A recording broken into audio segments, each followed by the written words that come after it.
미주리주의 법무장관 지금 화면에 보시는 인물입니다. 에릭 슈미트라는 인물인데요. 지금 이제 비판적 인종 이론에 대한 소송이 있었고, 그것에 대해서 보도가 나와서 잠깐 전해드리려고 합니다. 미주리주도 굉장히 보수적인 정책들을 지키기 위해서 상당히 많은 일들을 하고 있는, 특히 이제 이 법무장관이 굉장히 바쁘게 움직이고 있는 것을 저희가 보는데, 비판적 인종 이론뿐만이 아니라 학교 내에서 마스크 착용 의무화하는 것에 대한 이제 반대 운동들, 그리고 백신 의무화에 대한 그런 반대 운동들, 이런 것들도 지금 이제 이 주 법무장관이 나서서 굉장히 많이 챙기고 있는 모습을 좀 보고 있습니다. 근데 그 중에서 오늘은 이제 비판적 인종 이론에 대한 이야기를 좀 드리려고 하는 것이고요. 계속해서 지금 ongoing 하고 있는 이야기입니다. 비판적 인종 이론 문제가 이미 대두됐다라는 것은 많이들 알고 계시죠. 근데 이것이 각 주별로 그리고 교육청별로 계속 진행이 되고 있는 중입니다.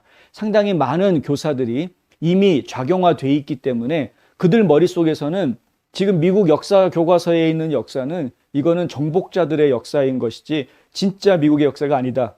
이런 생각들이 머릿속에 깊이 들어가 있습니다. 이들 머릿속에서는 1619년 이론이라든가 비판적 인종 이론이 훨씬 더 매력적으로 받아들여지고 있는 겁니다. 그러니까 본인이 알고 있기에 야 그게 진짜 진실인데 우리 아이들한테 내가 진짜 진실을 가르쳐 줘야 되는데 이런 생각들을 하고 있는 겁니다. 그들이 그것을 믿고 있기 때문에.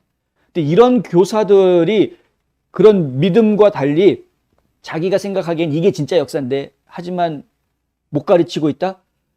본인은 얼마나 답답하겠습니까? 어떻게든 가르쳐 주고 싶어 하겠죠. 그러니까 그 잘못된 역사를.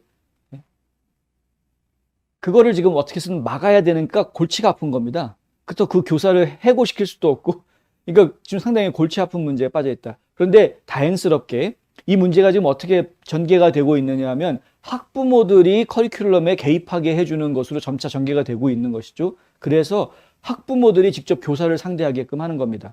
자, 그럼 학부모와 교사 간의 토론이라든가 논쟁이라든가 아니면 대화라든가 여러 가지 이야기들이 진행될 수 있는 기회들이 자꾸 이제 하나씩 더 열리게 될 것이고요.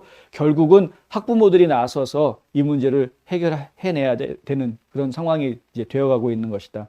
문제가 되고 있는 좀 지나치게 너무 완전히 극좌우로 쫙 가가지고 뭐 부모들이 와가지고 뭐라고 얘기하든 말든 나는 내 길 가겠다. 아이들한테 얘들아 너는 네가 남자라고 생각하니 여자라고 생각하니 아이들이 대답을 남자요 여자요 막 이렇게 대답을 하면 거기다가 네 가슴에 손을 얹고 내가 남자인지 여자인지 잘 생각해 보렴. 네 생각에 네가 남자인 것 같으면 넌 남자란다.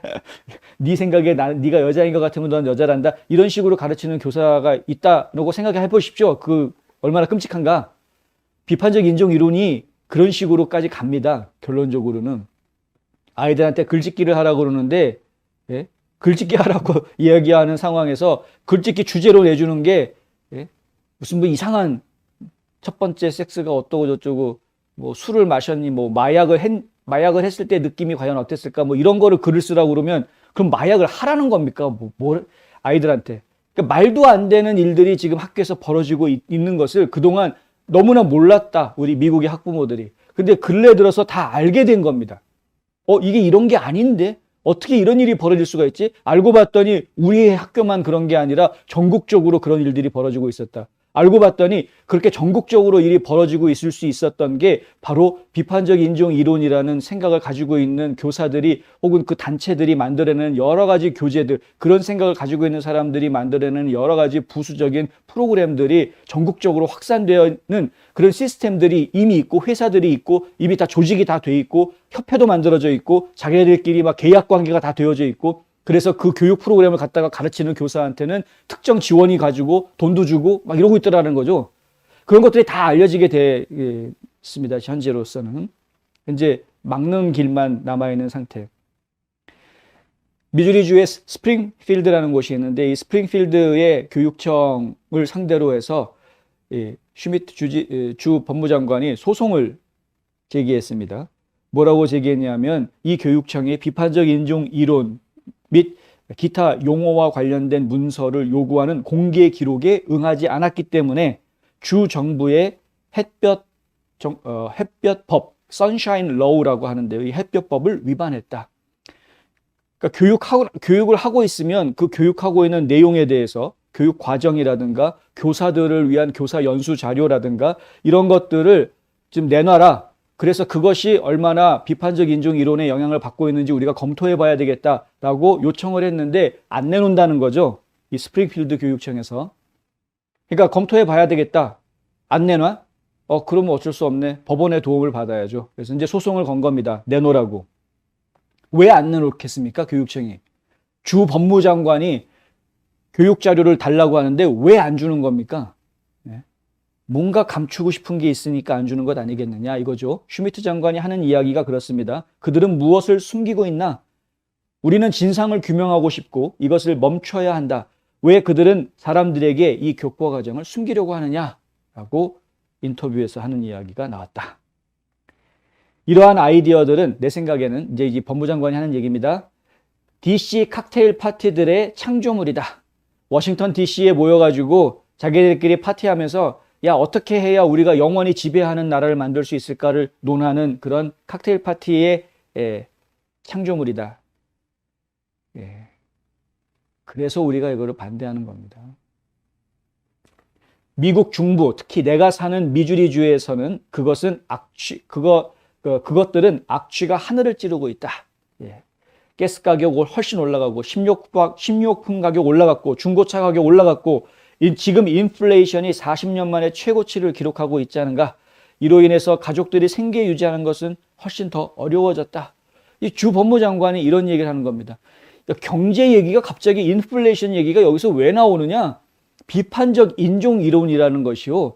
이렇게 영향을 주는 내용이기 때문에 그렇습니다. 그러니까 우리가 단순하게 우리 아이들한테 잘못된 역사를 가르친다, 우리 아이들한테 잘못된 사상을 가르친다, 그 정도 수준이 아닙니다. 이 이론들이 학생들뿐만이 아니라 일반 사회 기업인들한테도 다 적용이 되고 있습니다. 트럼프 대통령이 그 교육 못하게 취소시켜 버렸었죠. 연방정부에서 그 교육 지원금 나가는 거 다 잘라버렸었습니다. 예전에. 왜 그랬냐 하면은 아니 다인종 그 기업들 여러 인종들이 다문화 기업이라고 해야 되겠죠. 다문화 기업들의 CEO들, 사장들이라든가 경영자 그룹들 갖다가 모아놓고 교육을 시키는데 백인은 천성적으로 백인 우월주의가 몸에 배어져 있기 때문에 이들은 회개해야 된다. 이렇게 가르치는 겁니다. 방향을 딱 그렇게 주고 이러니 이게 참 말도 안 되는 교육을 받고 있더라는 것이죠. 미국이라는 나라는 역사가 이렇다. 이 아이들한테 비판적 인종 이론에서 이야기하는 미국의 역사를 그 어른들한테도 이야기해주고 있는 겁니다. 그래서 백인들이 흑인들을 학대하고 유색인종들을 학대하고 착취해서 미국이라는 나라가 지금 이렇게 되어져 있다. 당신들이 유색인종들 그 직원들을 거느릴 때 백인들보다 더 신경 써줘야 되고 그들을 더 위해줘야 되는 이유가 역사적인 배경이 이렇게 있기 때문에 그런 거다. 이런 식으로 가르치는 거죠. 이게 서로가 좋아할 수 있게 만들어주는 거라면 반대할 이유가 없는데 서로가 서로를 견제하게 만들고 갈등을 일으키게 만들고 싸움 붙여주는 이런 것이기 때문에 우리가 반대하는 것이죠. 맨날 반복되는 얘기니까 여기까지만 하겠습니다. 비판적 인종 이론이라는 것은 아이들의 교육 문제뿐만이 아니라 여기서는 사회 전반으로 가는 문제다. 이것이 결국에는 경제적인 요소와 연결이 돼서 왜 흑인들은 가난하게 살고 백인들은 부자로 사느냐 이런 식으로 전개가 되고요. 그래서 경제 정의를 경제 정의, 사회 정의 이런 것들을 주장을 하게 됩니다. 블랙 라이브스 매터가 하는 이야기들이 그런 바탕을 가지고 하는 이야기들이고요. 결국에는 이들이 이야기하는 그러면 사회정의, 경제정의를 구현시켜 주려고 보니까 그러면 이들한테는 보조금을 더 줘야 되겠구나 이런 식으로 이제 전개가 되고요. 그들한테 보조금을 주었더니 시중에 돈이 풀리게 되면서 인플레이션이 나오게 되고 뭐 이런 식으로 이게 일이 이상하게 꼬여가게 되는 겁니다. 첫 단추를 잘못 꼬였기 때문에 그 뒤로 계속 일이 망가져가는 그런 모습을 보여주고 있는 것이다.